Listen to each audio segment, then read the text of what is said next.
Winnie is left. Winnie is going outside to watch dog TV, aka watch the squirrels and the bugs. But Cheese is here. Cheese had to go to the vet today because we needed just puppy checkup stuff. So now she's going to be clingy and exhausted. I'm okay with it. Cheese is not usually clingy, so I enjoy it when she needs to be in my space.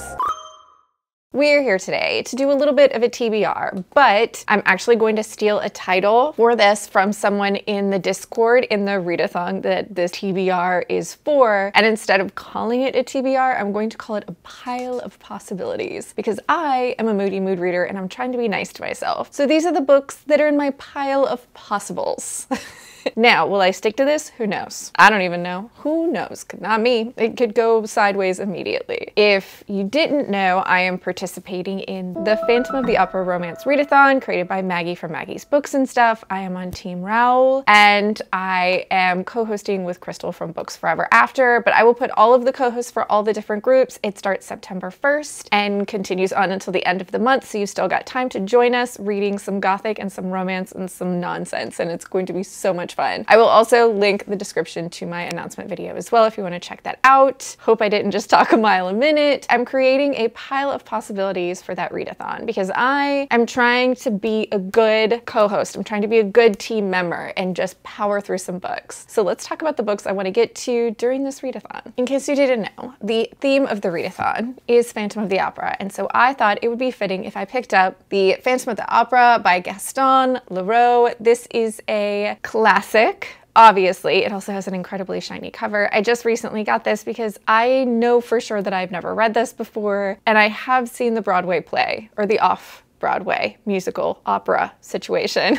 When I was very, very young. It's burned into my brain, and so I feel like I should pick up the original text. I have been warned that this is a lot different than the Broadway play and that this actually started gaining popularity after the Broadway musical was created. This is the story of a woman named Christine who has caught the eye of this mysterious character that lives within the opera. He gives her music lessons, but he has murky intentions and shady motives. He is the Phantom of the Opera. If you don't know what the Phantom of the Opera is, I highly suggest you go watch the movie. How about that? Go watch the movie. Or you can pick up the book like I'm gonna do. It's a classic, so I feel like even though it's very skinny, it's probably gonna take me a minute to get through. Not anything crazy, but you know how classics just tend to be a little bit denser. You gotta use a lot more of your brain to get through it. Now, the team that I am in, we have 2 tropes, and by reading those tropes, you can add tropes to your trope pot in order to spend. And so I'm trying to get some tropes from a team, some tropes,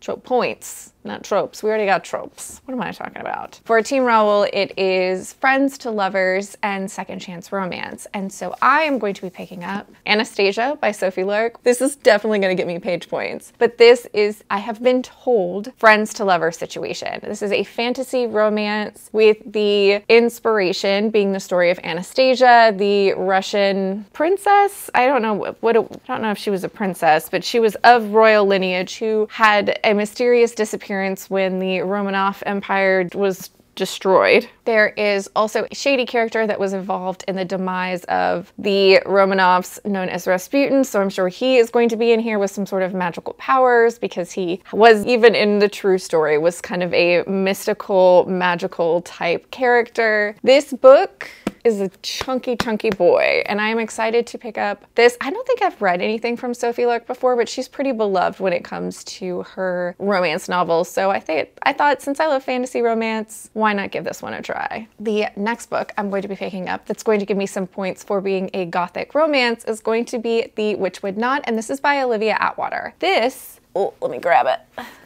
is the author that brought you Half a Soul. This is the Regency Fairy Tales, I believe is what this series is called, but this is basically Bridgerton meets the Fae. This story I really enjoyed is the story of a young woman who has half of her soul stolen when she is a child by a Fae. I think he was like a king or a prince or something, but a Fae that stole half of her soul, and so she has been trying to get half her soul back for a very long time. It's a romance, but it's not a spicy romance. I still enjoyed it. As someone that reads spicy romance, this one isn't necessarily necessarily closed doors so much as we just never get to the extra spicy parts. I think there's a little kissing that happens in this, but that's about as far as it goes. But the way it's done and the fantasy aspects and the story itself really kept me engaged, so I enjoyed it. So we are going to pick up this author's newest series that starts with the Witchwood knot. This is touted as a gothic Victorian romance with fae.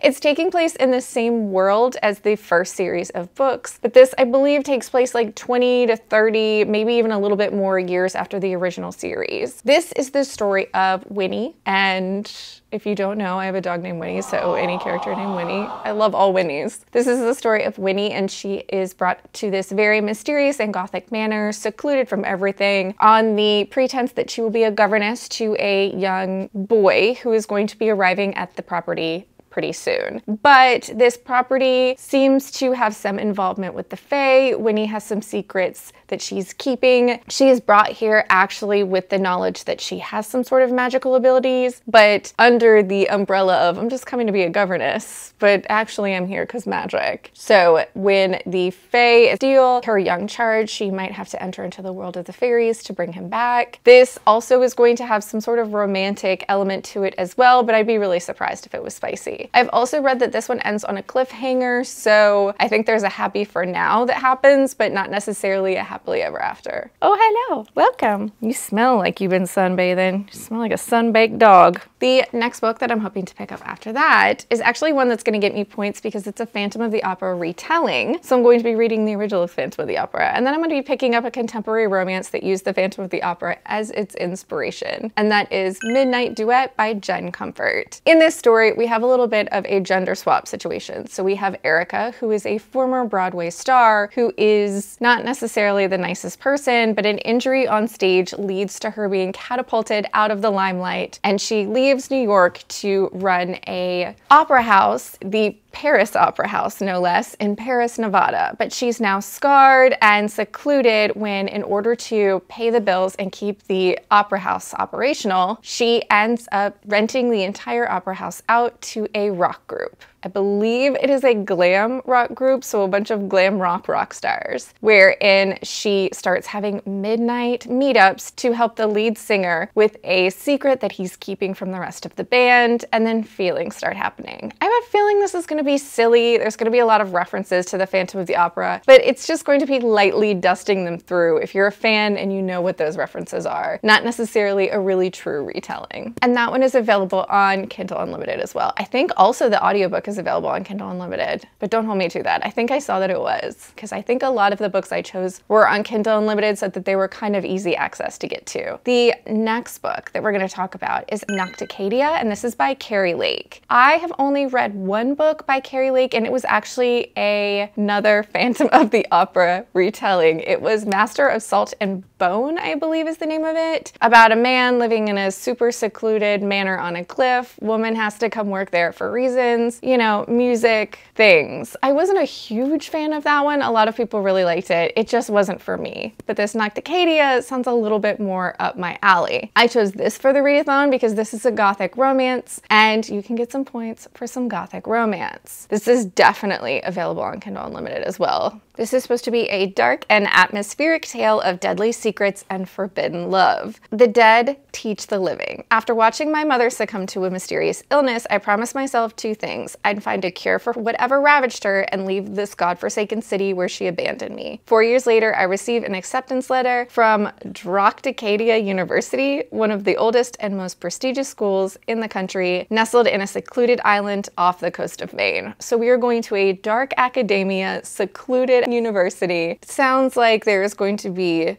ghosts and also a devastatingly handsome professor. I have heard a lot of rave reviews. If you like kind of dark, gothic, broody romances, this seems to be making its way to the top of a lot of people's lists, and it's gonna give me some points, so I'm gonna pick it up. Yes, I'm petting you. You don't have to hit me. I'm already petting you. The next book that I'm hoping to pick up after that is also available on Kindle Unlimited, and that is Sing Me Forgotten by Jessica S. Olson. This is another Phantom of the Opera retelling. I believe this one might have a fantasy romance twist to it, which is kind of my favorite. Isda does not exist, at least not beyond the opulent walls of the opera house. Cast into a well at birth for being one of the magical few who can manipulate memories when people sing, she was saved by Cyril the opera house owner. Since that day, he has given her sanctuary from the murderous world outside, and all he asks in return is that she use her powers to keep ticket sales high. But it sounds like our main character is going to meet a man named Emmerich Roden, who is a charming boy who throws her quiet, solitary life out of balance, and in doing so, she breaks the one rule that she's not supposed to break. So we've got magic, we've got Phantom of the Opera, we've got forbidden love, and we've got someone who sees themselves as a monster. I mean, why not, you know? And the last book that we're going to put on this list is going to be Salt and Broom, and this is by Sharon Lynn Fisher. This is a dark, witchy reimagining of Jane Eyre, which Jane Eyre is one of my favorite gothic classics, and so anything that says it's a Jane Eyre retelling, I'm pretty much on board from there. So in this story, we have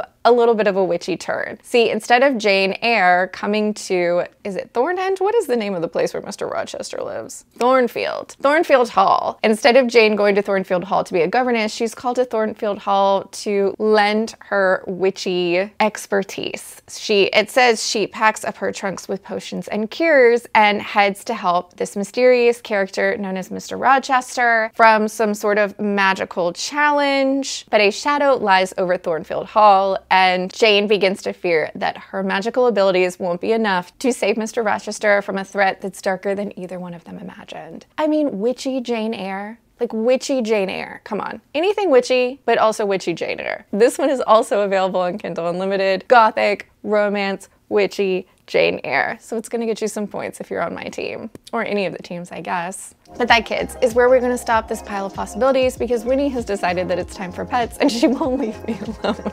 But also, that's plenty of books to talk about. I hope that you're participating in the readathon along with us. If you're not, that's okay. You could still be excited for me to read these books. I hope you're reading good books out there, wherever you are. If you had fun hanging out with me and the dogs, please subscribe. And I'll see you next time.